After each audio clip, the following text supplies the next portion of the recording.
वंदो सद्गुरु चरण को,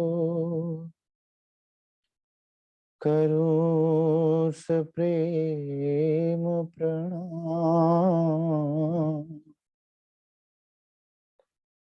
शुभ हरण मंगल करण,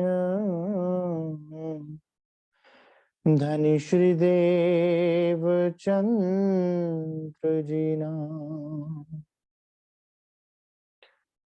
श्री प्राणनाथ निज मूलपति,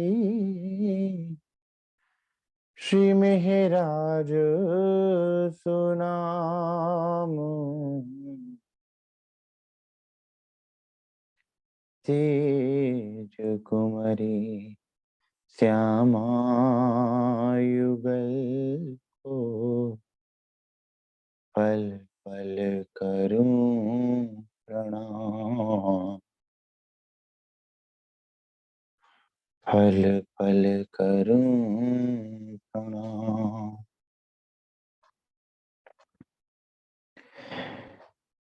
मेरे राज रसिक, मेरे श्याम श्यामा, कब आओगे,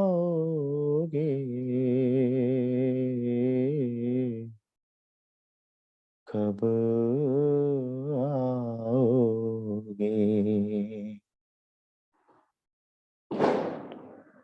मेरे प्राण वल्लभ, मेरे प्राण प्रीतम,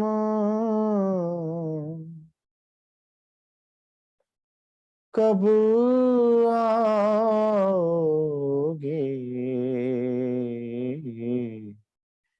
कब आओगे।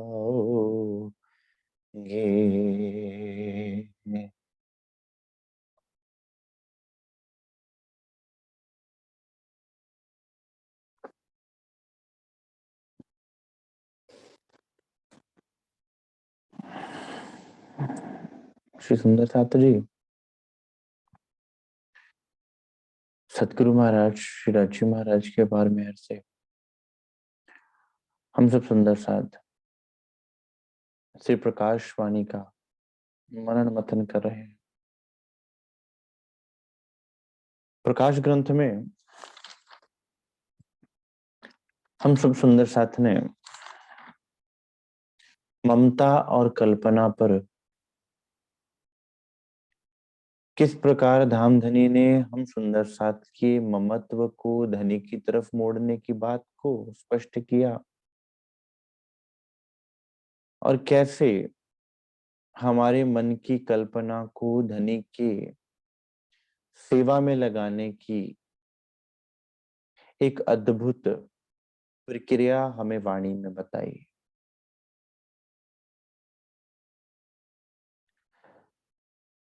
उस दिन प्रश्न पूछा गया था सुंदर साथ कि जो हमें चर्चनी में नक्शे समझाए जाते हैं या जो हम सीखते हैं, और उसके बाद जब हम चितवनी में प्रैक्टिकली बैठते हैं तो वो भी हमारी कल्पना होती है। ये प्रश्न तो सुंदर साथ सत्य के बारे में सोचना, जिस प्रकार झूठ को जानने से झूठ प्राप्त होता है, सत्य को कल्पना, सत्य को जानना, सत्य के विषय में सोचने से आप सत्य के साथ जुड़ जाते हैं। जैसे कि आपको उस दिन भी कहा था कि आप जिससे प्रेम करते हैं, जब आप उसको याद करते हैं तो उसकी याद में उसके स्वरूप से आप जुड़ जाते हैं।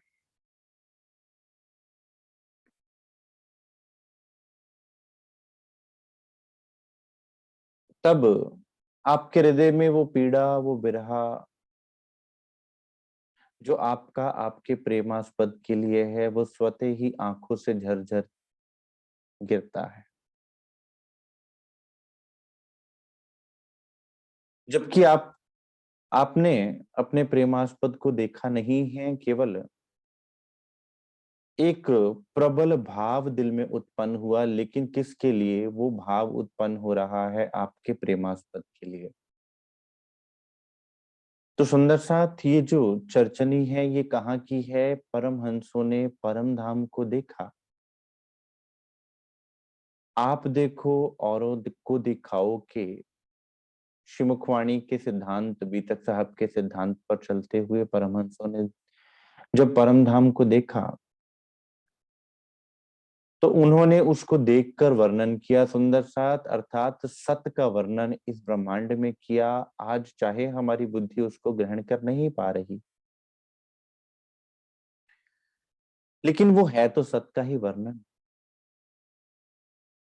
जैसे जैसे वो वर्णन आपके अंदर उतरेगा, आपकी सुरती में वो अखंड होता जाएगा, और आपकी सुरती जिस प्रकार ऊर्जा मिलने से शरीर हमारा क्रियान्वित होता है, आपकी सुरती क्रियान्वित होना शुरू हो जाएगी, चलना शुरू हो जाएगी, और आत्मा के धाम हृदय में आपको श्री 25 पक्ष धामधनी के स्वरूप का साक्षात्कार होना प्रारंभ हो जाएगा।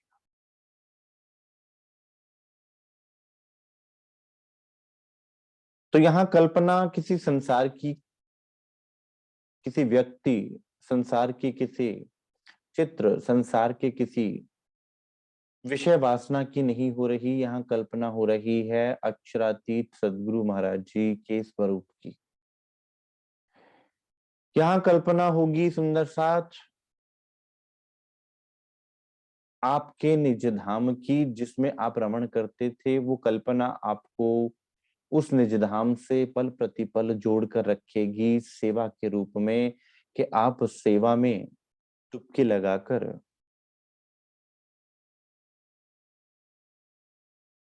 अपने आप को परिपूर्ण पावेंगे सुंदर साथ। क्यों? क्योंकि सेवा झुकना सिखाती है, सेवा प्रेम का पात्र बनाती है।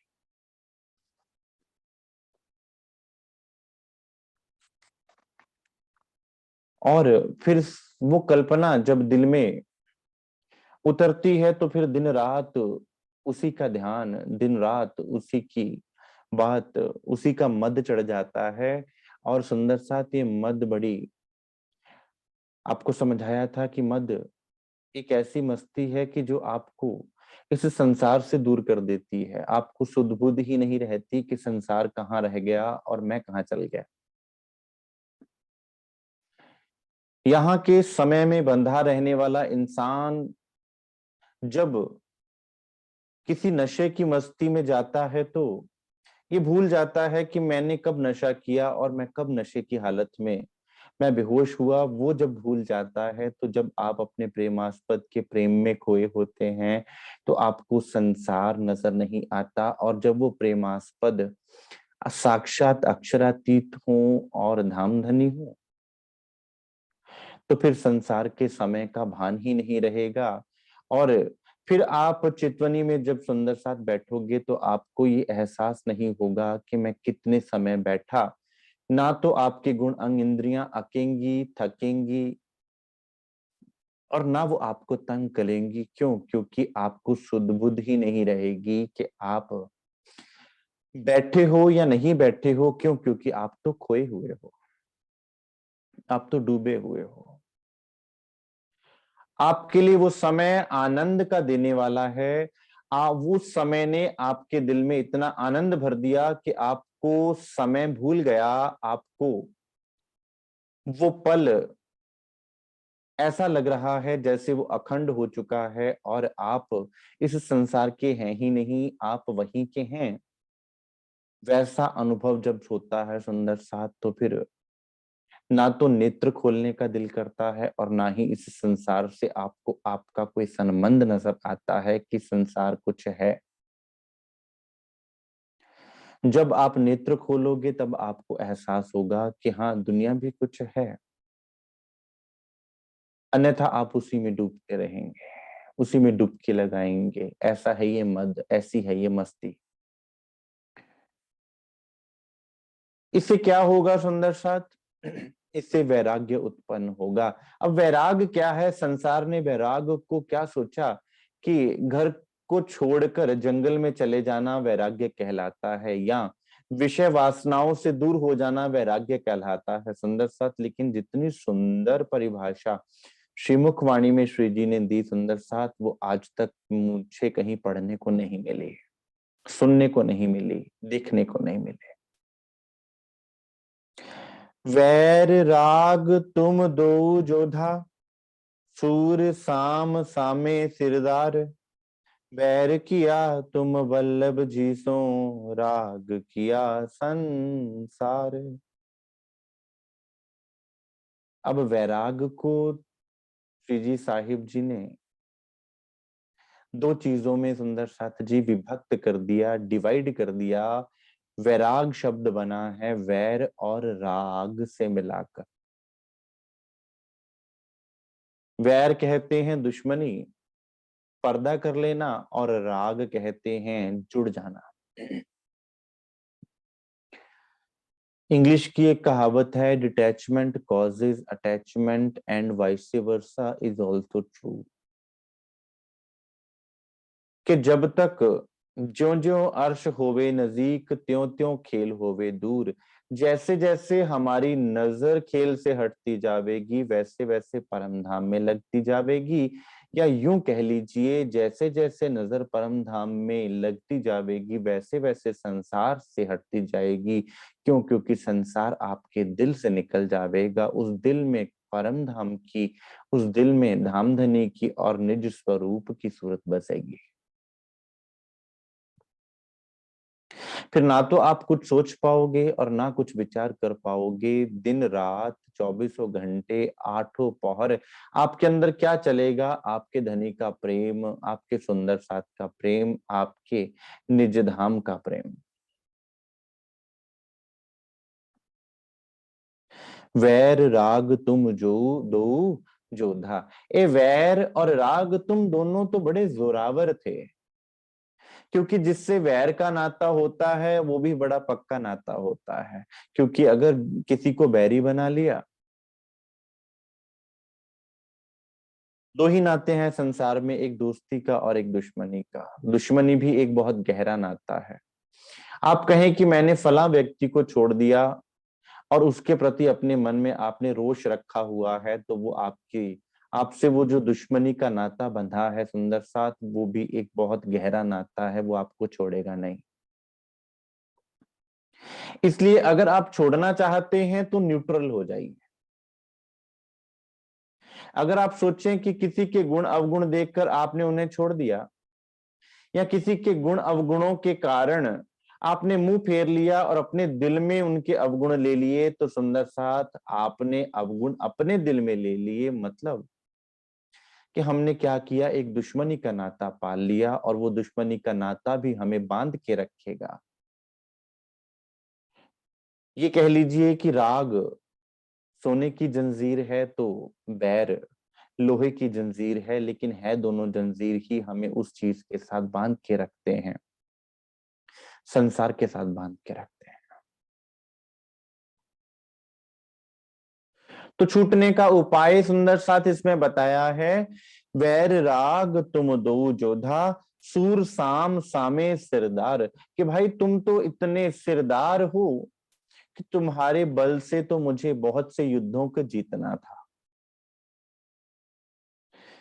वैर किया तुम वल्लभ जी सो, राग किया संसार। ए मेरे बैर,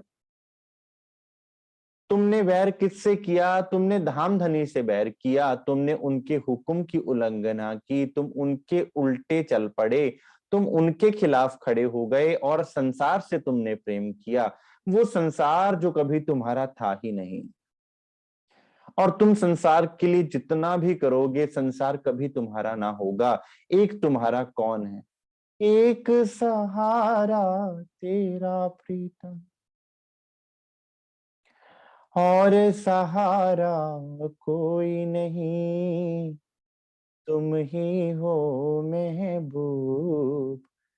हमारे और हमारा कोई नहीं।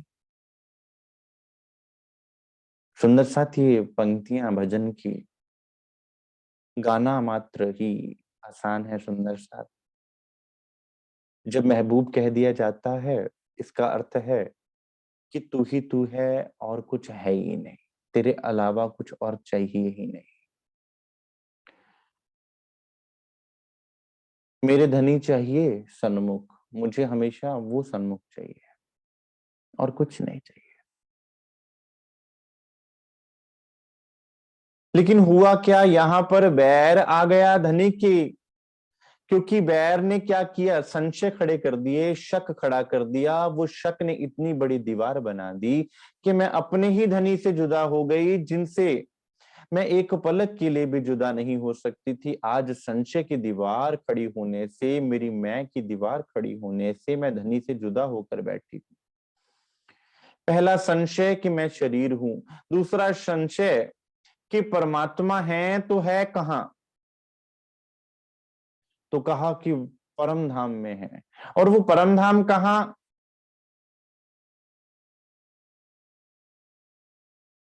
अब जब परमहंसों ने कहा, जब श्री जी ने कहा कि आपके दिल में है, तो इस बात को हम विश्वास ही नहीं कर पाते। क्यों? क्योंकि हमने कभी अपने दिल को टटोल कर ना तो देखा, ना हम जानते हैं कि हमारा दिल कैसा है, और ना हमने उस दिल में बसी हुई महबूब की सूरत को देखा है। अगर हमने उस महबूब की सूरत को देखा होता, अगर हमने दिल को जाना होता, तो तब हम ये ना कहते कि धनी हमसे दूर हैं, धनी हमारे कितने करीब हैं। सुंदर साथ वो वाणी में क्या करके लिखा, सहरग से नजदीक।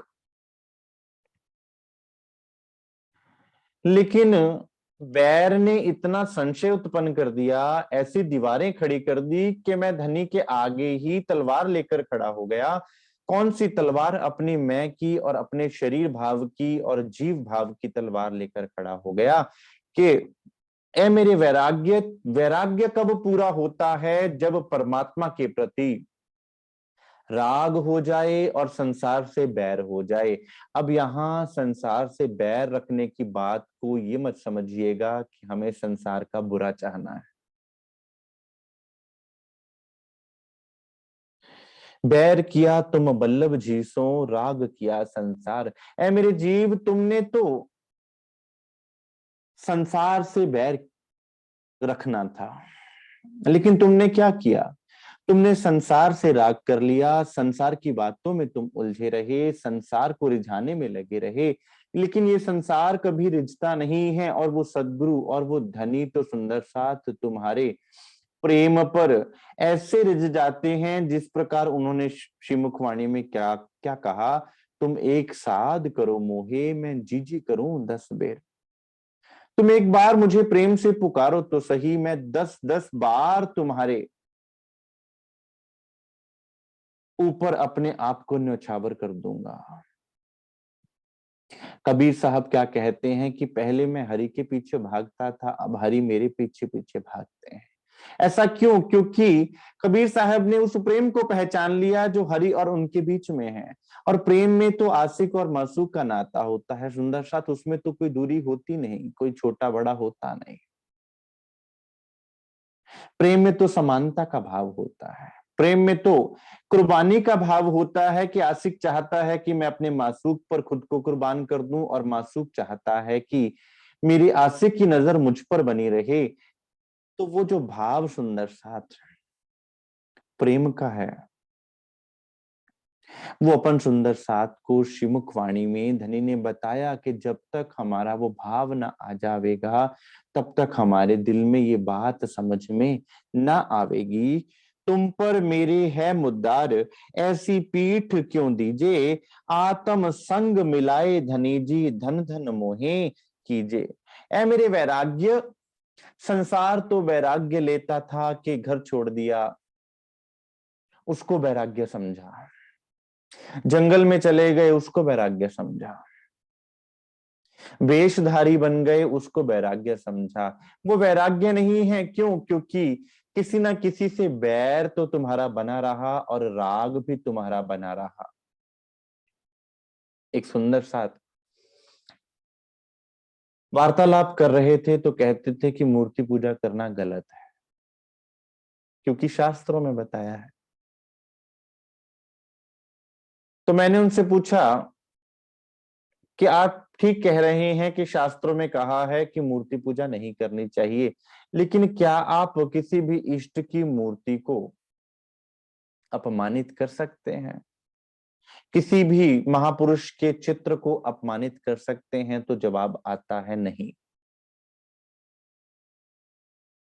लेकिन कहीं ना कहीं जब हम किसी चीज का विरोध करते हैं तो हम उसके दुश्मन बन जाते हैं, दुश्मनी का नाता पाल लेते हैं। वो भी एक नाता है जो हमें उसके साथ जोड़ के रखता है। जैसे अगर हमने कहा कि हम मूर्ति पूजन नहीं करेंगे, तो मूर्ति पूजन का हमें विरोध नहीं है, उसके हम विरोधी नहीं हैं, उसके हम खिलाफ नहीं हैं, उसके प्रति हमारा कोई दुश्मनी का भाव नहीं है। अगर आपने उसके प्रति कोई कटु भाव रखा तो इसका अर्थ है कि आपका उससे संबंध अभी भी जुड़ा हुआ है। पहले आप मूर्ति पूजा करते थे तो आपका प्रेम का भाव जुड़ा हुआ था, अब आपका एक घृणा का, ईर्ष्या का, द्वेष का ये भाव जुड़ गया। आपको न्यूट्रल होना है। सुंदर साथ धामधनी ने श्रीमुख वाणी में कहीं नहीं कहा कि आप किसी भी महापुरुष का, किसी भी संत का, किसी भी गुरु का, किसी भी देवी देवता का आप अनादर करें, क्योंकि जो प्रेम का स्वरूप होता है वो प्रेम बांटता है, फिर उसका प्रेम सबके लिए प्रेममय ही होता है। सुख शीतल करूं संसार, फिर वो किसी से नफरत नहीं कर सकता। तुम पर मेरे है मुद्दार, ऐसी पीठ क्यों दीजे। ऐ मेरे वैराग्य, तुम्हारे द्वारा तो मुझे अपनी मंजिल को प्राप्त करना था, लेकिन तुमने ही मुझे छल लिया, तुमने ही मुझे धोखा दे दिया। आत्म संग मिलाए धनी जी, धन धन मोहे कीजिए। तुम्हें मुझे खींच कर लेकर जाना था, मेरी आत्मा को मेरे धनी के चरणों में, क्योंकि तुम्हें मेरा राग धनी के चरणों से लगाना था। राग मतलब जुड़ाव, राग मतलब प्रेम, राग मतलब जुड़ जाना, मिल जाना। और फिर मुझे धन धन तभी तो मैं कहलाती। धन धन सखी मेरे सोई रे दिन, जिन दिन पिया जीसो हुआ रे मिलन। युद्ध करो तुम दो जोधा, राग आओ धनी धाम पाया। विद विद वैर कर कठिनाई, जाए बैठो माहे माया। अब ए मेरे वैराग्य, तुम दोनों अलग अलग हो जाओ और मेरे राग को तो तुम धनी के चरणों के साथ जोड़ दो। और सुंदर सा जहां राग जुड़ जाता है फिर वहां कुछ और नजर नहीं आता। फिर संसार के कितने भी लुभावनी चीजें आपके समक्ष दौड़ती रहें, कौंधती रहें, आपके सामने कोई हजारों करोड़ों रुपए भी ला के रख देगा, कितनी भी संपत्ति ला के रख देगा, आपकी नजर उधर ना जाएगी। आपको जो मद चढ़ा हुआ है प्रेम का, वो मस्ती आपकी उतरेगी नहीं। और एक पलक के लिए भी जब धनी का स्वरूप आपसे जुदा होगा तो आप तिल मिला जाओगे। आपके दिल में ये भाव आएगा कि ये मेरा तन खड़ा क्यों है। ये है प्रेम।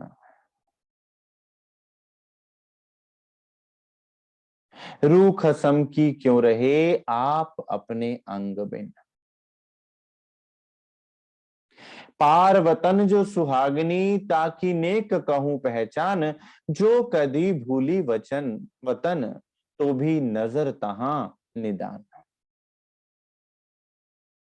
युद्ध करो तुम दो जोधा, राग आओ धनी धाम पाया। भाई मेरे राग, तुम्हें तो अब धनी की पहचान हो गई है, तुम धनी के चरण क्यों नहीं पकड़ते? उन चरणों को तुम्हें छोड़ना ही नहीं है, चाहे कुछ भी क्यों ना हो जाए, चाहे कैसी भी परिस्थितियां क्यों ना हो जाएं, संसार चाहे तुम्हारा दुश्मन ही क्यों ना बन जाए। यहाँ मजनू जब लैला के प्रेम में पागल हुआ, दीवाना हुआ फिरता है तो दुनिया पत्थर मारती है, लेकिन मजनू किसी से लड़ने तो नहीं गया। अब मजनू लैला के प्रेम से हटकर दुनिया से लड़ने जाए कि तुम मुझे पत्थर क्यों मार रहे हो। वो तो लैला का दिल पिघलता है, वो पुकारती है कि ये तो दीवाना हो गया है, इसको कोई भी पत्थर से ना मारो। मजनू को सुध ही नहीं है कि पत्थर है कि फूल है, क्योंकि वो तो लैला में डूब चुका है। ये तो हकीकी इश्क हकीकी करने वाले संसार के प्रेमी आगू आशिक ऐसे भये, जो माया थे उत्पन्न कोट बेर मासूक पर वार डारत अपना तन। सुंदर साथ श्री मुखवाणी कहती है कि ब्रह्मशिष्टियों, जिस ब्रह्मांड में तुम जाओगे वहां पर ऐसे ऐसे आशिक मासूक होंगे, ऐसी ऐसी उदाहरणें होंगी कि उन उदाहरणों को पढ़कर, जानकर, सुनकर तुम अचंभित होगे कि किस तरह उन्होंने अपने प्रेमास्पद पर अपने आप को लुटा दिया, अपना आपा वार दिया। फिर आप विचार कर लेना कि आपका प्रेम कहाँ खड़ा है और आपकी समर्पण में कितनी शक्ति है। विद विद बैर कर कठिनाई, जाए बैठो माही माया। आए मेरे बैर, अब तुम्हें क्या करना है, अब तुम्हें माया में जाकर बैठ जाना है। अब इसका अर्थ क्या हुआ कि क्या संसार से हमें बैर करना है? ना सुंदर सा, बैर तो किसी से करना ही नहीं है। यहां वैर का अर्थ ये हुआ कि हमें समझ में आ जाए कि हमारा समय सदुपयोग कहाँ हो रहा है और दुरुपयोग कहाँ हो रहा है। संसार हमारा बैरी क्यों बनेगा? तेरा बैरी कोई नहीं, तेरा बैरी मन, कबीर साहब कहते हैं। भाई तेरा बैरी कोई नहीं है। कबीरा खड़ा बाजार में मांगे सबकी खैर, ना काहू से दोस्ती ना काहू से बैर। भाई मुझे तो किसी से जब बैर है ही नहीं। सुंदर साथ परमहंस महाराज जी जब ध्यान अवस्था में हुआ करते थे तो सांप, जहरीले सांप आकर उनके चरणों में लिपट जाया करते थे। कैसे कैसे जानवर जंगलों में जब वो घूमा करते थे तो कैसे कैसे जानवर उनके पास आकर बैठ जाया करते थे। अब वो तो जानवर हैं, वो क्या समझे, लेकिन वो भी प्रेम की भाषा को समझते थे, जो महाराज श्री जी के अंदर प्रेम का सागर हिलोरे लेता था।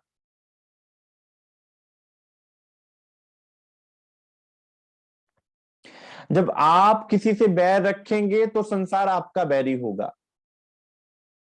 सांप आपको काटता है क्यों? क्योंकि सांप को आपसे भय है, इसलिए काटता है, क्योंकि सांप को पता है आप उसे मारोगे। अगर आप सांप को एक बार भी, एक पल भी लगे कि आप उसे मारेंगे नहीं, तो वो कभी भी आप पर हमला नहीं करेगा। कोई भी जीव किसी दूसरे जीव पर हमला तब करता है जब उसे हमले का, जब उससे खतरे का एहसास होता है, किसी दूसरे से अपनी जान माल के खतरे का एहसास होता है, या उसे लगता है कि कोई उसे नुकसान पहुंचाएगा। तो इस संसार में सुंदर साथ बैर तो हमें किसी के प्रति रखना ही नहीं। हमें पहचानना है कि बैर बैरी बनकर संसार हमारे जीवन में उतरा कैसे हुआ है, क्योंकि संसार हमें अपनी तरफ खींच रहा है और हम धनी को छोड़कर संसार में लगे हुए हैं। तो हमें अब पहचानना पड़ेगा कि हमारा दुश्मन कौन। याद कीजिए सुंदर साथ मीर जी शेख जी के बयान में जो हमने पढ़ा, दोस्त कौन जो धनी की तरफ ले चले और दुश्मन कौन जो धनी से दूर कर दे, चाहे हमारा कितना भी चहेता क्यों ना हो।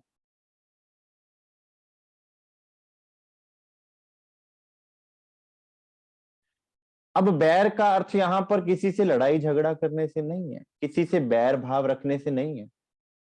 यहां भाव है कि हमें पहचानना होगा कि संसार बैरी किस प्रकार से हो गया, अर्थात संसार ने पर्दा किस प्रकार से हमारे और हमारे धनी के बीच में कर दिया। जब ये बात स्पष्ट हो जाती है सुंदर साथ, तो फिर आप किसी से लड़ने ना जाओगे। संसार की गजल लिखने वाले गालिब जैसे शायर क्या कहते हैं? चलो अच्छा हुआ काम आ गई दीवानगी अपनी, वगरना हम जमाने भर को समझाने कहाँ जाते। कि वो तो अच्छा हुआ कि संसार को ये समझ में आ गया कि मैं दीवाना हूं, मैं पागल हूं, तो संसार ने खुद ही मान के मुझसे नजर हटा ली। मैं तो बिगड़या विश्व थे बिछुड़या, बाबा मेरे डिग आवो मत कोई, भाई कोई मत आना। आसिक चोर फकीर तमंगण, रब तो कुप हनेरा। क्योंकि ना आशिक चाहता है कि कोई उसे देखे अपने मासूक से प्रेम करते हुए, ना चोर चाहता है उसे कोई चोरी करते हुए देखे, और ना फकीर चाहता है कि उसको बंदगी करते हुए देखे। सब चाहते हैं कि वो घुप अंधेरे में अपने मालिक को रिझाएं, अपनी मंजिल को पाए। वो नहीं चाहेंगे कि संसार उन्हें देखे, संसार के सामने वो कोई भी अपने हृदय का रहस्य जाहिर करे। सुंदर साथ ऐसे आशिक होते हैं, प्रेमी तो नहचे छिपे, उन्मुख बोल्यो ना जाए। प्रेमी तो बोल ही नहीं सकते सुंदर साथ, उनकी तो आंखें बोला करती हैं। क्यों? क्योंकि आंसू झरा करते हैं, और फिर जब आंसू नहीं तो अंदर से हुक हुक श्वास चला करती है, जो अपने प्रेमास्पद की याद में वो तड़पा करते। तो बैर का सुंदर साथ यहाँ अर्थ ये नहीं कि हम संसार के विरोधी बन जाएं और ये सोचें कि संसार हमारा विरोधी है। जब हम किसी के विरोधी नहीं तो संसार हमसे विरोध करेगा भी क्यों? कोई भी व्यक्ति, कोई भी प्राणी हमारा विरोध क्यों करेगा? कर ही नहीं पाएगा। विद विद बैर कर कठिनाई, जाए बैठो माया, माहे माया। राग कहे मैं भली भांते, पीयू जी सो करो रसरीत। अब राग क्या कहता है कि भाई, अब आप मेरी शक्ति को जांचना परखना। मुझे पहले तो नहीं पता था कि मेरे धनी कौन हैं, अब तो धनी मेरे जीवन में उतरे हैं, अब तो उनके चरण ना छोड़ूंगा, अब तो उनके हुक्म से एक पलक भी अपनी नजर ना हटाऊंगा, जैसे वो कहेंगे वैसा चलो।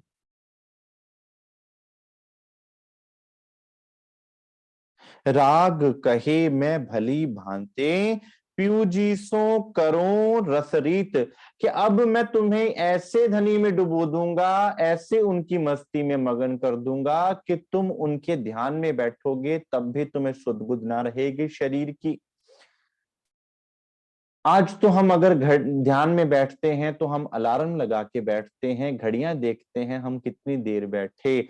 अपने प्रेमास्पद को जब आप प्रेम करेंगे तो आपको समय की चिंता रहेगी।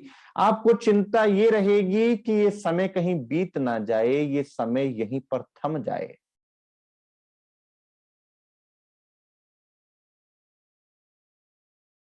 प्रेम समय का मोहताज नहीं है सुंदर सा, वो तो चाहता है कि समय रुक जाए। और हम अगर ध्यान में बैठे तो हम घड़ियां देखते हैं कि फटाफट हमारा टाइम पूरा हो। अगर 45 मिनट का अलार्म लगा है तो क्या 45 मिनट हुए कि नहीं हुए? जब राग उस स्वरूप से जुड़ जाता है, जब उस स्वरूप से आपका दिल जुड़ जाता है सुंदर साथ, उस स्वरूप के बिना आपके अंदर और कुछ अन्य रह नहीं जाता, कोई भाव नहीं रहता, तो फिर आपके अंग अंग में, कण कण में सुंदर साथ, दिल में धनी का स्वरूप बस जाता है सुंदर साथ, और कुछ रहता ही नहीं है। उनकी याद में आप हंसते हो, खिन रोवे खिन में हंसे, खिन में गावे गीत। प्यूजिसों करो रसरीत। किस तरह मैं तुम्हें धनी के रस में डुबो दूंगा कि उसके बाद तुम्हें संसार का कोई रस तुम्हारे मन को लुभा ही ना पाएगा। आज तुम प्रयास करते हो कि तुम अपने ध्यान को संसार से हटाकर धनी पर लगा लो, फिर तुम धनी से अपने ध्यान को निकाल ही ना पाओगे। क्यों? क्योंकि उस सागर में डुबकी लगाकर तुम भी सागर हो जाओगे। रांझा रांझा कर दीनी मैं आपे रांझा हुई, आंखों ने मैनू दीदो रांझा हीर ना आखे कोई। संसार की हीर क्या कहती है अपनी सखी सहेलियों से कि मैंने रांझा को इतना जपा, इतना याद किया कि मुझे भूल गया कि मैं हीर हूं, मुझे क्या याद है कि मैं रांझा ही हूं, मुझे ऐसा लगता है मैं रांझा ही हूं। और आप लोग भी, मैं चाहती हूं कि लोग मुझे रांझा के नाम से पुकारे, मुझे याद ही नहीं कि मैं कभी हीर भी थी। सरकार श्री फरमाया करते थे सुंदर साथ, आत्म एव परमात्मा।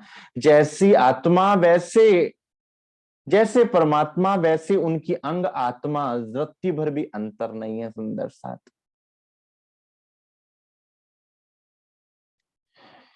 जीव धनी बीच अंतर टालू, गुण देऊं सारे जीत। अब राग क्या कहते हैं कि भाई तुमने हमें धनी का स्वरूप से जोड़ दिया है, समझा दिया है, अब हम धनी के स्वरूप से नहीं निकल सकते।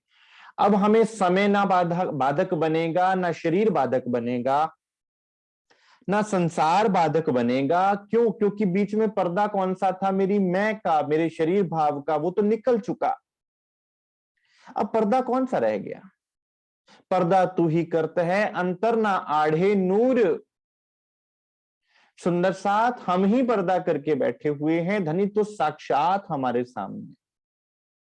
वो तो हमें पल पल लाड लडाते हैं, लेकिन हमें संसार नजर आना प्रारंभ हो जाता है। गुण देऊं सारे जीत, कि राग ऐसी शक्ति है, राग ऐसा बलवान योद्धा है कि वो सारे गुणों को धनी की तरफ लगा देता है। क्यों? क्योंकि धनी के बिना कुछ याद ही नहीं रहता सुंदर साथ। फिर धनी के गुण आप में आना प्रारंभ हो जाते हैं। धनी में क्या है सुंदर साथ? नूर सागर से लेकर मिहर सागर तक सब धनी के दिल के अंग हैं। फिर आठों के आठों सागर कहाँ प्रवाहित होते हैं? आपके दिल में। फिर धनी का स्वरूप क्या है सुंदर साथ? वो भी आपके दिल में प्रवाहित होता है। वो प्रेम आपके दिल में भरा रहता है, आपका दिल सुंदर साथ उस प्रेम से लबालब भर जाता है। फिर संसार में भी आपको क्या नजर आएगा? प्रेम नजर आएगा। आप किसी से लड़ झगड़ पाओगे ही नहीं, नफरत कर ही ना पाओगे।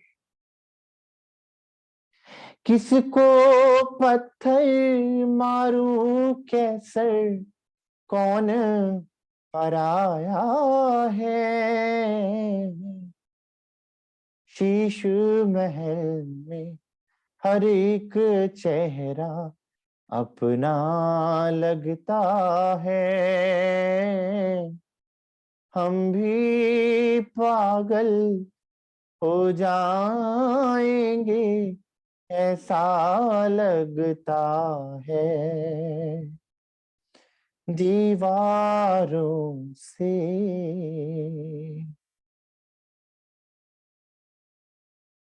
ये प्रेम की अवस्था की बात है सुंदर।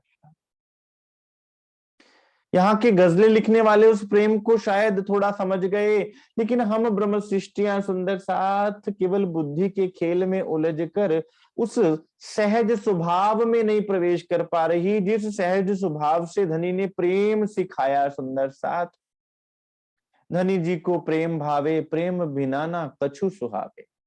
धाम धनी को तो प्रेम ही भाता है, क्योंकि प्रेम की भाषा है परम धाम की सुंदर साथ। ल्याओ प्यार करो दीदार, दिल को प्रेम से भर लीजिए सुंदर साथ। आप बैठ जाइए, आपको ज्ञान ना भी हो, आपको कभी धनी ने नहीं कहा कि आप इतनी चौपाइयां याद करके सुनाइए, आपको कभी धनी नहीं नहीं कहा कि आप इतने पाठ कर लीजिए। आपको क्या कहा? ले आओ प्यार करो दीदार। क्योंकि प्यार के बिना ना तो आप धनी से मिल सकते हो और ना हमें धनी का साक्षात्कार हो सकता है। वैर कहे देखियो विध मेरी, संग ना आवे संसार। कोई गुण जीव सो करे लड़ाई, तो मुको दीजो धिक्कार। अब बैर क्या कहता है कि अब आपने मुझे समझा दिया, अब मैं संसार में जाता हूं और अब संसार मेरे और मेरे धनी के बीच में नहीं आएगा, चाहे कितना भी प्रयास क्यों ना हो कर ले संसार। आज तो हम चितवनी में बैठे हैं, तो हमें पंखे के चलने की आवाज भी हमें चितवनी से डिस्टर्ब कर देती है।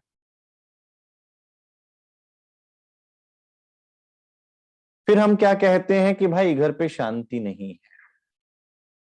सुंदर साथ शांति बाहर कभी थी ही नहीं, शांति तो अंदर होती है। एक ध्यानी के लिए बाहर की शांति उतनी मायने नहीं रखती जितनी आंतरिक शांति मायने रखती है। अगर मन शांत है, महापुरुष क्या कहते हैं, जो मन विच गंगा, जो मन चंगा ते कठौती विच गंगा। अगर मन शांत है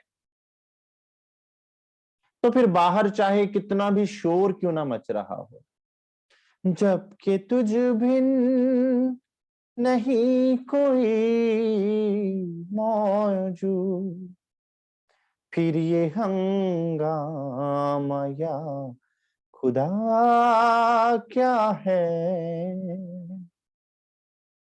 जब आपके बिना कुछ है ही नहीं धाम धनी, तो फिर ये हंगामा किस बात का है, हर पल अशांति किस बात की है। इसका अर्थ है वो अशांति बाहर की नहीं है, कहीं ना कहीं वो खालीपन अंदर का है, जो मुझे बाहर की तरफ खींच ले जाता है। और मुझे कभी लगता है कि पंखा चल रहा है, उसकी टिक टिक की आवाज आती है।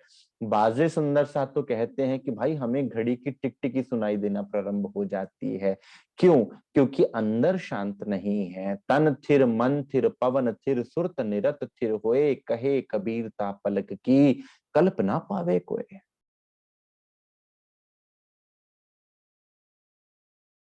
जब प्रेम का प्रवाह पूर इतना चल रहा है सुंदर सा, तो वो सब कुछ बहा ले जाता है। प्रेम ये नहीं देखता कि आसपास क्या चल रहा है, प्रेम ये देखता है मेरे दिल में क्या चल रहा है।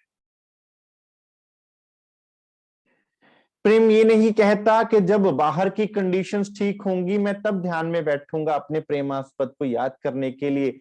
प्रेम कहता है कि मैं अपने अंदर को ऐसा धनी से जोड़ दूंगा कि बाहर की चीजें मुझे प्रभावित ही ना करें।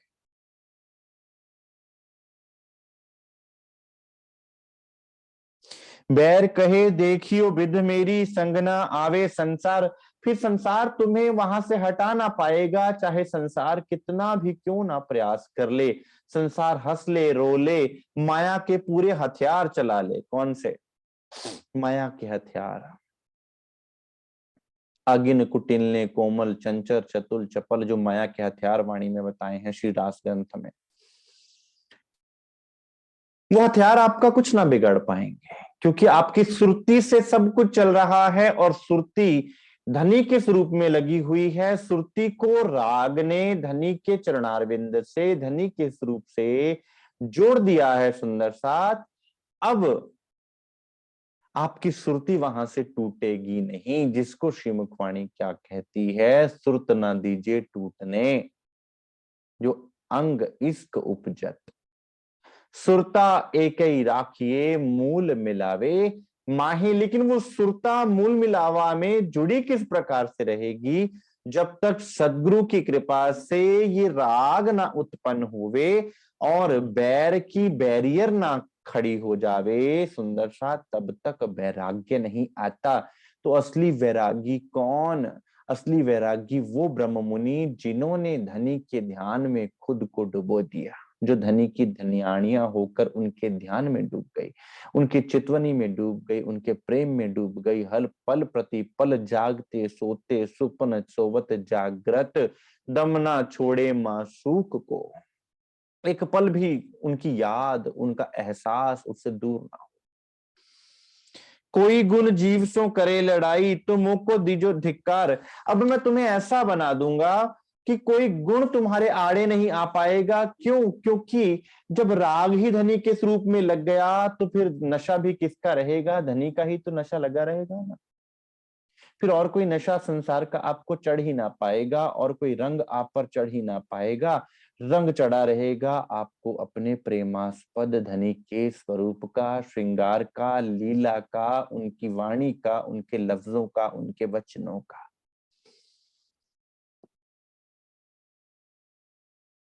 और जब राग लगता है सुंदर सा, तो फिर क्या होता है? स्वाद परिवर्तन होता है।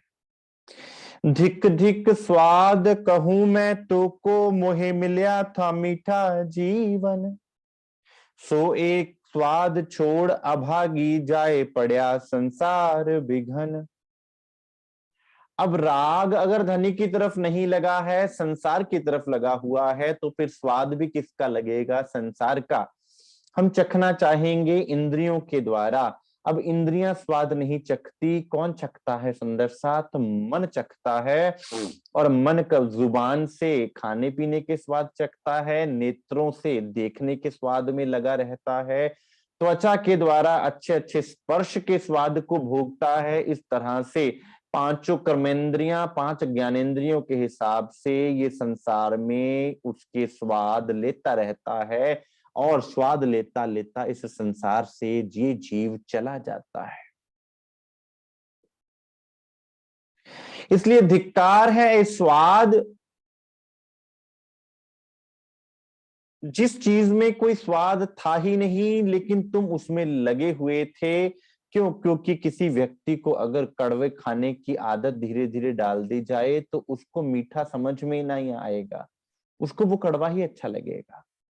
अब इस जीव को धनी के स्वरूप की ललक, उनके स्वरूप का स्वाद ही नहीं पता, सतगुरु की मेहर का स्वाद ही नहीं पता, सदगुरु के समक्ष बैठने का, सदगुरु के चरण पकड़ के बैठने का स्वाद ही नहीं पता। जिसको वो स्वाद लग जाता है सुंदर सा धनी के चरणों को साक्षात देखने का, धनी के स्वरूप को साक्षात निहारने का, फिर उसको किसी और स्वाद से कोई लेना देना नहीं होता।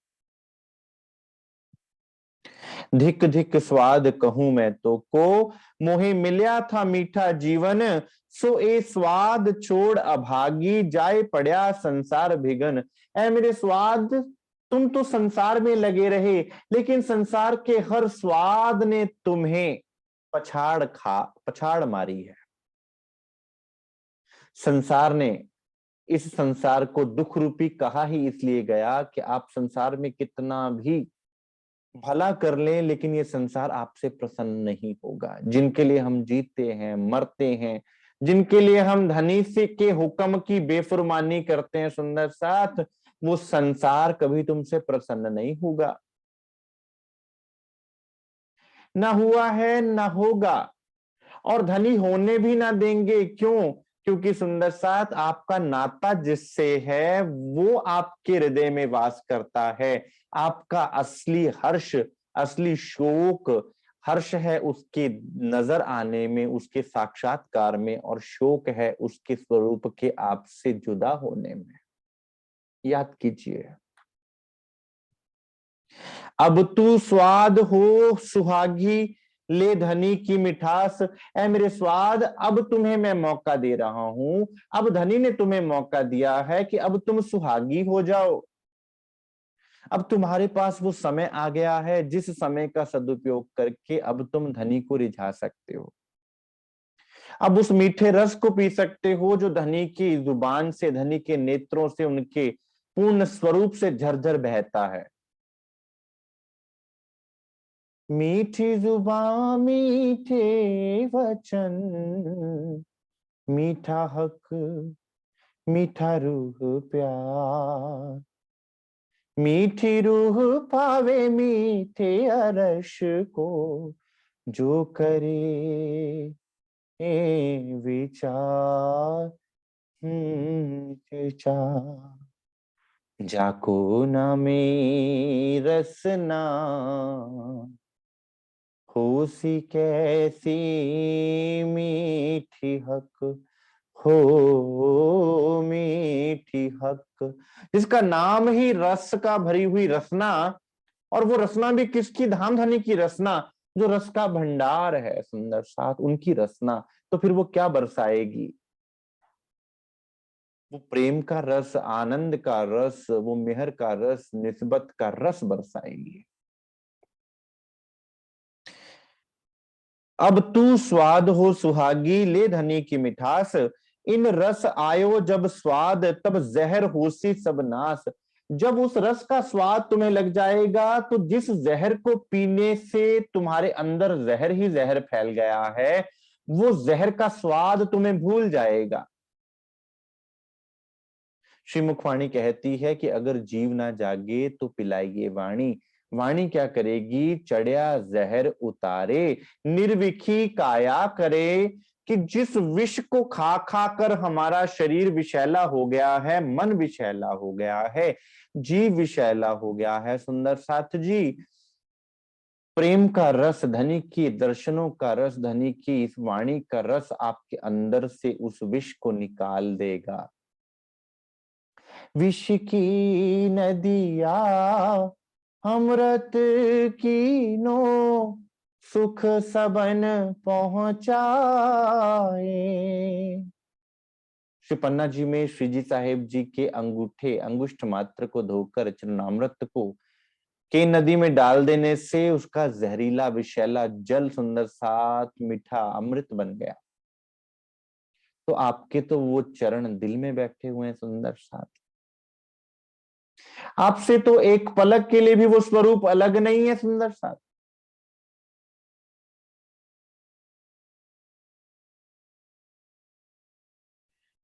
अक्षरातीत के चरणारविंद का चरणामृत आप अगर संसार की विषैली नदी को धो सकता है, साफ कर सकता है, अमृत में परिवर्तित कर सकता है, तो सुंदर साथ फिर मेरे अंदर के विकार क्यों ना धुल जाएंगे।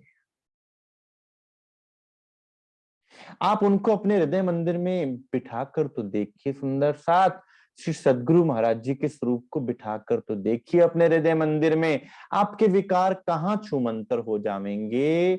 आपको खुद सुध बुध नहीं रहेगी। जिन विकारों को निकालने के लिए संसार जप तप व्रत और घोर कठिन साधनाएं करता रहा था। इन रस आयो जब स्वाद, तब जहर होसी सब नाश। जब इस रस का स्वाद लग जाता है तो फिर आप उसके बिना नहीं रह पाते हो। फिर संसार के जितने रस हैं आपको वो जहर प्रतीत होंगे। आपके दिल में आवेगा कि किस प्रकार मुझे मेरे धनी की वाणी सुनने को मिल जावे, किस प्रकार मुझे धनी का स्वरूप निहारने को मिल जावे, किस प्रकार मुझे अपने सदगुरु के वचन सुनने को मिल जावे, किस प्रकार मुझे उनका मुखारविंद के दर्शन हो जावे, मुझे अपने निज धाम की एक कंकरी की भी सुध बुध आ जावे। सुंदर साथ आपके दिल में हमेशा ये भाव बना रहेगा, ये तड़प बनी रहेगी। फिर संसार के जहर को आपके अंदर प्रवेश ही ना मिलेगा। आज हम संसार को नहीं देख रहे सुंदर साथ, आज हम संसार में नहीं घुसे हुए। हम बहुत बार कहते हैं कि भाई फलां व्यक्ति संसार में बड़ा घुसा पड़ा है। संसार हमारे अंदर घुसा हुआ है। जिस दिन आपके अंदर से संसार निकल गया, आप देखेंगे कि आप भी संसार से निकल जाएंगे। संसार ने आपको पकड़ा नहीं हुआ है। संसार आपके अंदर तक गहरा उतरा हुआ है। इसलिए क्या कहा जाता है, चित्त के विखे लीजिए सुंदर साथ, इस परम धाम के स्वरूप को कहां लेना है, अपने चित्त में।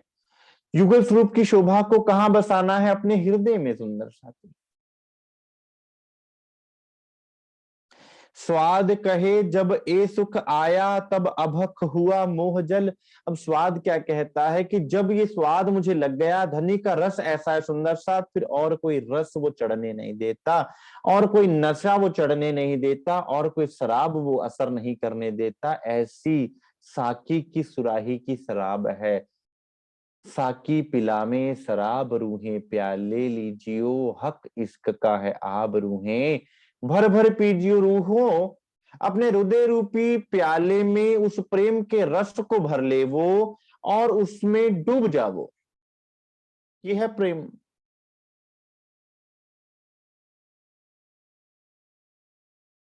स्वाद कहे जब ये सुख आया, जब ये सुख आ जाता है, जब ये स्वाद लग जाता है, तब अभक हुआ मोह जल। फिर संसार के इस मोह जल के विष को तुम नहीं पी पाओगे। संसार तुम्हें पिलाना भी चाहे तो भी ना तुम पियोगे, तुम पी ही ना पाओगे। तुम्हारे हलक से नीचे ना उतरेगा। क्यों? क्योंकि तुम्हें स्वाद नहीं रहेगा। अब झूठा रंग सब उड़ गया, रस रंग भया नहचल। अब फिर रंग कौन सा चढ़ जाता है? वो रस, वो स्वाद क्या करता है, जाता है अंदर और बाहर से रंग चढ़ाता है। किसका रंग? मस्ती चढ़ाता है।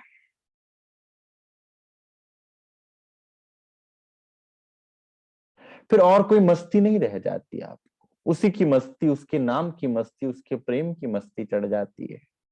उसके प्रेम का खुमार चढ़ जाता है, नाम खुमारी नानका चढ़ी रहे दिन रात।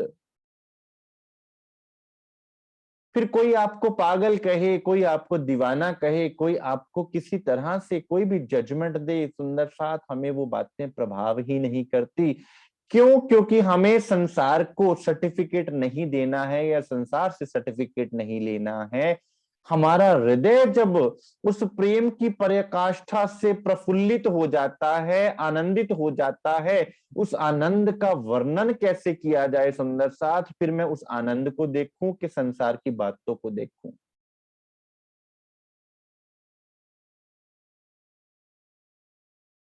तब क्या मैं संसार के स्वादों को तौल के देखूं? उस स्वाद के आगे संसार का कोई रंग, कोई स्वाद, कुछ मायने ही नहीं रखता।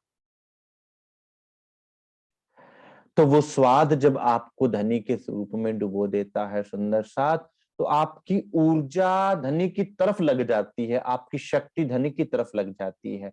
आज शक्ति लगती है क्रोध में। अब क्रोध कमलों को कैसे फिराता है, कैसे धनी की वाणी मिलने के बाद कमल को पलटकर धनी के सम्मुख किया जाता है, ये हम करेंगे सुंदर साथ जी कल। आज के लिए इतना स्वीकार कीजिए। किसी सुंदर साथ को कोई प्रश्न पूछना हो तो पूछें। बोलिए श्री प्राणनाथ प्यारे की जय, श्री सतगुरु महाराज की जय। कोई मालूम है जो आशुतोष के नाम से आपने सुना होगा शायद।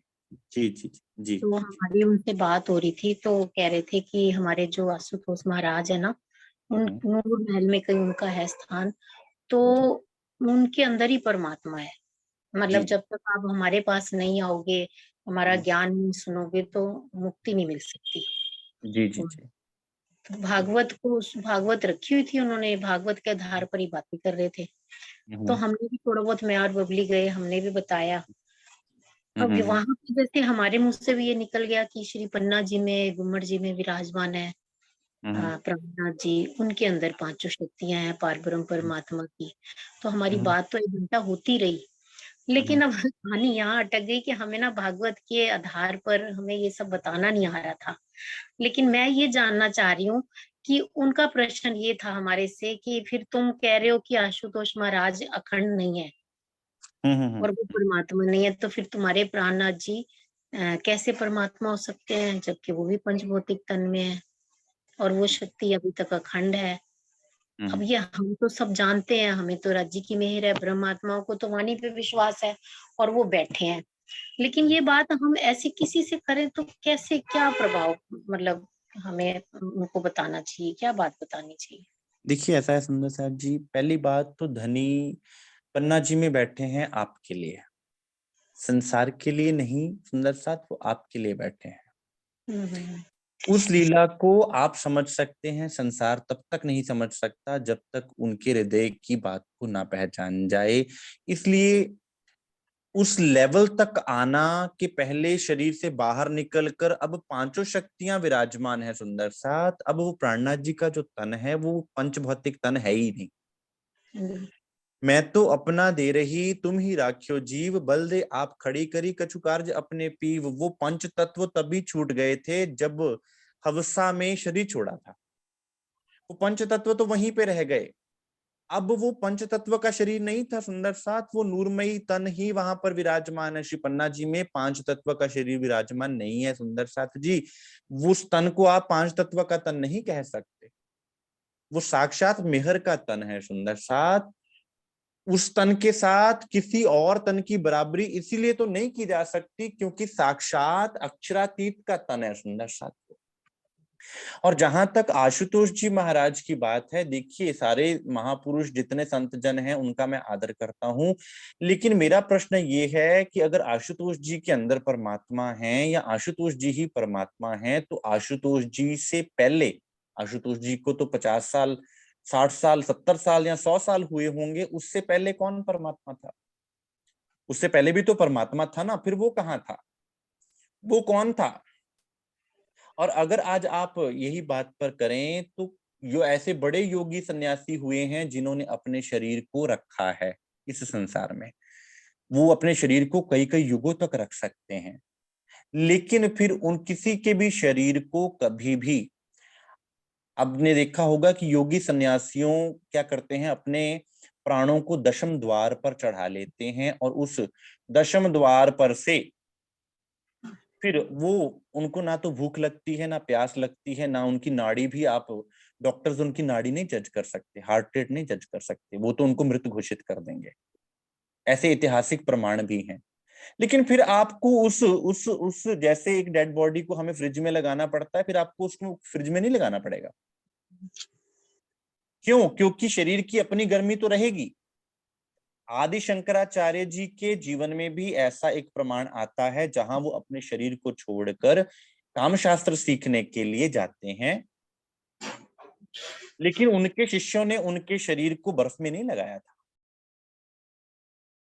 तो परमात्मा पहले से भी थे, आशुतोष जी से पहले भी परमात्मा थे, परमात्मा हमेशा से थे, हमेशा हैं और हमेशा रहेंगे। जहां तक प्राणनाथ जी की बात है, तो Prannath ji is not a name of a body, Prannath ji is the name of the supreme power.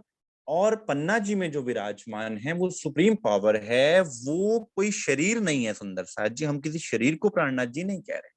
जब हम किसी से बात करते हैं तो हमें ये बात ध्यान में रखनी होती है कि हम पांचों शक्तियों को प्राणनाथ कह रहे हैं, हम राज्य महाराज को प्राणनाथ कह रहे हैं, हम किसी बॉडी को प्राणनाथ नहीं कह रहे। आप मिराज ठाकुर जी को प्राणनाथ जी नहीं कह रहे। रही बात उनसे बात करने की, तो हमारे यहाँ पर भी उनका एक केंद्र है, हम वहां गए थे, उनसे बात हुई थी, बहुत बातें हुई थी और ऐसी ऐसी बातें हुई थी राज्य कृपा से, वो अब मैं इस डिस्कशन फोरम पे नहीं भी बोल सकता। मेरे बहुत निकटतम संबंधी भी हैं, एक रिश्ते नातेदार भी हैं जो वहां पर हैं, वो आए भी थे, हमारे घर भी आए थे, वो मानते भी हैं इस बात को। सोहम शब्द की वो साधना करते हैं। सोहम सोहम जप मुआ व्यर्था जन्म गवाए, कबीर साहब कहते हैं। और आंखों को दबाकर वो ज्योति दिखाते हैं कि सतगुरु जब शीश पे वो रखेगा, हाथ रखेगा तो आपको ज्योति नजर आएगी। तो मैं दिखा देता हूँ ज्योति, क्या मुश्किल है, आ जाओ। तो आपको सैद्धांतिक बात करनी है सुंदर साथ। जब बात करो तो कभी भी लीला की बात मत करो, सैद्धांतिक बात पे आओ। हम हमारी दिक्कत क्या है, हम लीला में घुस जाते हैं। आप सिद्धांत की बात करो। क्षर क्या है, अक्षर क्या है, उत्तम पुरुष क्या है, नाम सिमरन किसका करना चाहिए, नाम क्या है परमात्मा का, मुक्ति कैसे मिलनी है, किसको मुक्ति कहा जाता है, विषय ये होना चाहिए चर्चा का, ये नहीं कि वो लीला क्या है। जब आप लीला से जब आप लीला से शुरू करोगे या लीला में आ जाओगे ना, तो फिर आप फंस जाओगे। क्योंकि लीला को वही समझ सकता है जिसका वो दिल बनेगा। अक्षरातीत तो इंद्रावती जी ने तभी तो कहा, नहीं क्या वाणी माया माँ आ वाणी। आप इस वाणी को माया में मत बोलिए, क्योंकि संसार नहीं समझ पाएगा, संसार कहां से समझेगा। श्री पन्ना जी में विराजमान साक्षात स्वरूप धामधनी का पांचों शक्तियों का स्वरूप है। अब संसार को पहले आप पांचों शक्तियों से तो इंट्रोड्यूस करवाओगे, तभी तो वो जान पाएगा कि वो पांचों शक्तियां कौन सी हैं और प्राणनाथ जी का स्वरूप क्या है। अन्यथा वो सोचेगा कि अच्छा कोई बॉडी बैठी है उसके अंदर ये सब चल रहा है। ऐसा कुछ नहीं है सुंदर सा। संसार शरीर और जीव के धरातल से बाहर ही नहीं निकला। संसार तो शरीर की ही पूजा कर रहा है। तो उनको ये बातें समझ में कहां से आएंगी, वो तो ये नहीं जानते आत्मा क्या है, जीव क्या है, वो क्या जानेंगे प्राणनाथ जी के स्वरूप को। बाकी आप चाहें उनसे बैठक रखवा लीजिए, महाराज जी की कृपा से ये भी उनका संशय दूर हो जाएगा। हाँ, जब आपका आना होगा ना, यहाँ 15 सेक्टर में ही उनका सेंटर है, घर के पास ही। और वो बहुत बार बुला चुके हैं कि वो सोचते हैं कि हम उनके वहां आना शुरू कर दें। तो हम जब भी जाते हैं, अब सुनते हैं, अभी तो जो भी वो कह रहे हैं, अब हमने यही सोचा है कि सुनते हैं, फिर जब भी आना होगा ना उनसे फिर मुलाकात करेंगे। वो सुंदर साथ देखिए, बात है, वही बात है कि आप जब भी बात करें तो आप प्रमाणों से बात करें। आप देखिए, अक्षरातीत साक्षात खुद भी तक साहब में जब किसी से बात करते हैं तो कैसे करते हैं, वो कैसे करते हैं, वो क्षर अक्षर उत्तम पुरुष की बात करते हैं, वो लीला की बात कभी नहीं करते। लीला तो उसको बतानी है जिसके घर की लीला है। हाँ जी, बिल्कुल। लीला तो आपके लिए है, लीला संसार के लिए नहीं है। संसार तो पहले उनकी पहचान करेगा, तब तो उनकी लीला को जानेगा ना। संसार तो उनको ही नहीं जानता, तो उनकी लीला को कहां से समझ पाएगा। इसलिए आज तक कौन है जो रास की लीला को समझ पाया? कोई समझ पाया क्या? जब रास करने वाले स्वरूप की शुद्ध नहीं है तो रास की लीला को कौन जानेगा? जिसको पता चल गया कि रास करने वाला स्वरूप कौन सा है, वो जानेगा कि रास की लीला क्या थी, वरना संसार तो उस पर भी आक्षेप खड़ा कर देगा, उंगली खड़ी कर देगा। तो महाराज श्री जी की कृपा से जल्दी ही प्रोग्राम ये भी बनेगा, चिंता मत कीजिए, कोई बात नहीं, ये कांटा भी निकलेगा जल्दी से।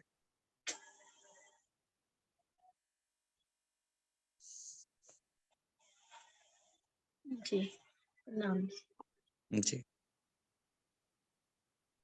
हाँ जी, ये हाथ कौन खड़ा कर रहा है भाई?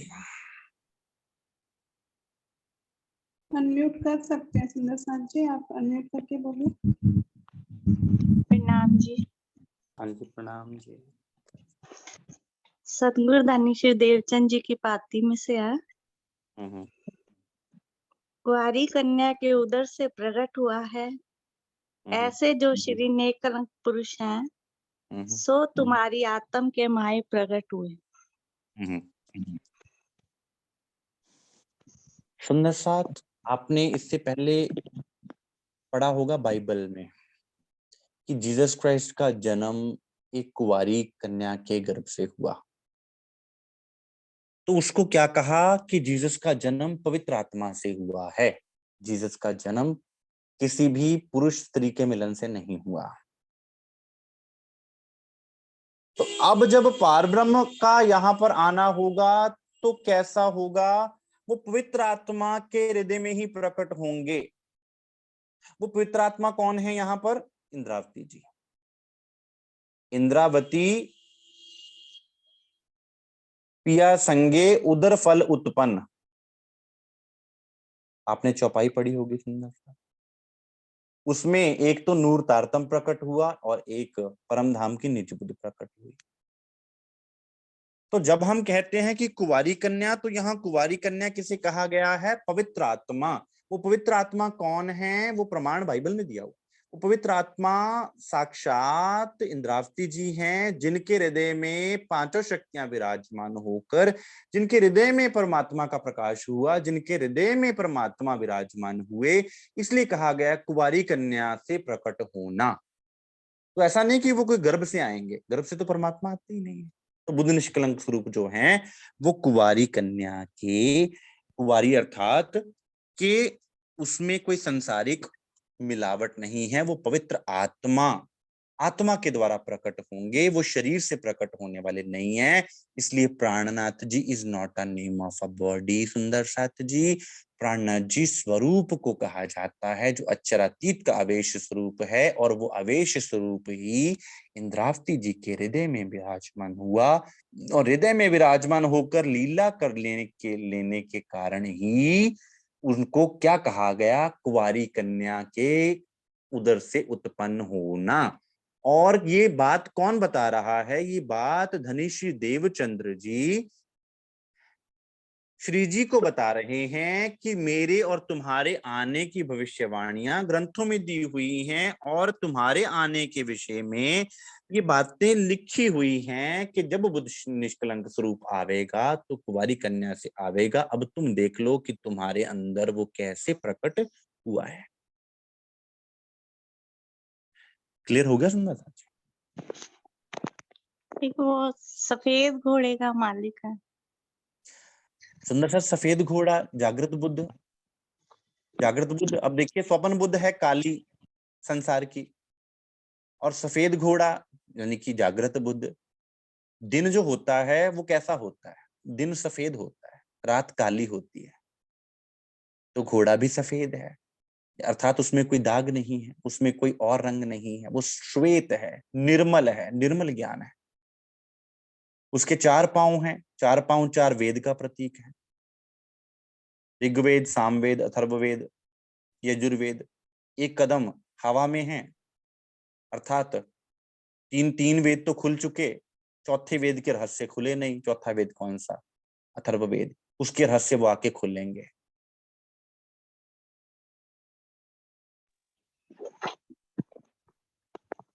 ठीक है जी, बस आ गई समझ। बहुत समझ आ गई। और क्या, ज्यादा ही आ गई। प्रणाम जी। जी प्रणाम जी।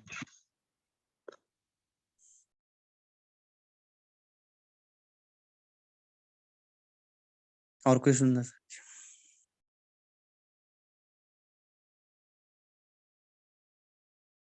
साथ में उसी पाती में निष्कलंक लिखा, निष्कलंक भी लिखा है उसी पाती में, साथ ही लिखा हुआ है कि बुद्ध निष्कलंक स्वरूप, एक कल्कि स्वरूप, एक निष्कलंक स्वरूप। तो वो निष्कलंक, जी बोलिए। हाँ जी बताइए।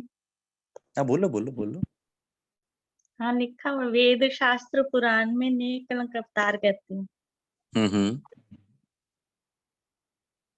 तो हाँ जी, आप बता रहे थे, बता दो। तो निष्कलंक क्यों कहा गया? सुंदर साथ श्रीमुखवाणी में प्रमाण आता है। सुंदर साथ कलश हिंदुस्तानी और कलश गुजराती का प्रकरण नंबर, कलश गुजराती का प्रकरण नंबर 7 और कलश हिंदुस्तानी का प्रकरण नंबर 17, चौपाई नंबर 35 पढ़ लीजिएगा। पार बुद्ध आए पाए पीछे, याको होसी बड़ो मान, अक्षर नेक ना छोड़े न्यारी, ए उद्यो नहचल भान। क्या मतलब? कि पार के तारतम्य ज्ञान की शक्ति पाने से इस जागृत बुद्धि का मान बढ़ गया। कि पहले क्या उतरी? जागृत बुद्धि उतरी। बुद्ध जी कल की रूप में कौन सी लेके आए? देवचंद्र जी के अंदर जागृत बुद्ध आई, लेकिन उसके बाद अंदर की निज बुद्ध आने से वो जागृत बुद्ध भी मेरी संगते एम सुधरी बुद्ध अक्षर, मेरी संगत से तो अक्षर ब्रह्म की बुद्धि भी परम धाम में प्रवेश कर गई। ये ऐसा अखंड ज्ञान का सूरज आ गया सुंदर साथ कि अब इसको अक्षर ब्रह्म भी परम धाम के नजारे ले रहा है। अगली चौपाई, अवतार जो नेह कलंक को, सो अश्व अधूरो रयो, पुरख देखियो नहीं नैनो, तुरी को कलंकी तो कयो। कि पहले जागृत बुद्ध का स्वरूप आया, जिसमें जागृत बुद्धि तो आ गई, अक्षर ब्रह्म की बुद्धि आ गई, उसको बुद्ध स्वरूप कहा गया, बुद्ध कल्कि स्वरूप कहा गया। लेकिन पार निज बुद्ध नहीं आई थी, जिसलिए कलंकी कहा। अब उस जब पार की बुद्ध आई तब निष्कलंक स्वरूप हुआ। अवतार जो निष्कलंक को, सो अश्व अधूरो रह्यो।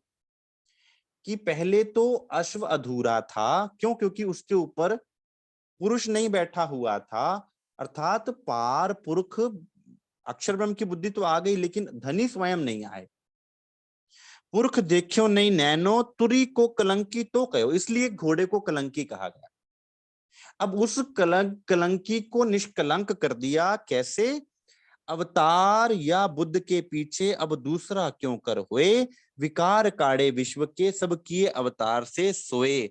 अवतार से उत्तम कयो, तहां अवतार का क्या काम, जहां जमे हुआ सबका, दूजा नेक ना राख्या नाम। अब तो अवतारों का अवतार, अब तो अवतारों से भी जो उत्तम है वो आ गया, वो साक्षात अक्षरातीत आके विराजमान हो गया, जिसकी संगत के साथ अक्षर ब्रह्म की बुद्धि भी सबर गई, सुधर गई, परम धाम में विचरण करने लगी। इसलिए निष्कलंक स्वरूप कहा गया कि कोई कमी ही नहीं है उनके स्वरूप में, पूर्ण स्वरूप, जिनके स्वरूप में कोई कमी नहीं है, पूर्ण ज्ञान, पूर्ण स्वरूप, निज स्वरूप, धनी के निज का स्वरूप। इसी को सनंद में भी लिखा, सुंदरबाइये देखा दिल के दीदो माहे, ब्रज रास और धाम की पर जागनी की सुतना है। तो फिर जागनी का कौन लेकर आया? जागने के बाद इंद्रावती जी के अंदर निज बुद्ध का प्रकाश हुआ सुंदर साथ जी, तो बुद्ध निष्कलंक अवतार कहलाए कि अब कोई कमी नहीं रह गई, अब तो पूर्ण परम धाम की सारी चीजें उतर आई। अब इंद्रावती जी के अंदर ही तो धनी का प्रकट होना लिखा, तो फिर क्या लिख दिया कि भाई कुंवारी कन्या के उधर से प्रकट होना, दोनों बातें जो है वो लिंक्ड है। क्लियर हो गया?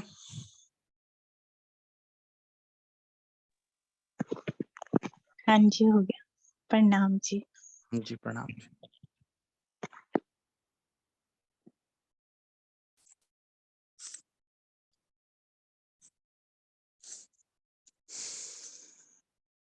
और कोई सुंदर साथ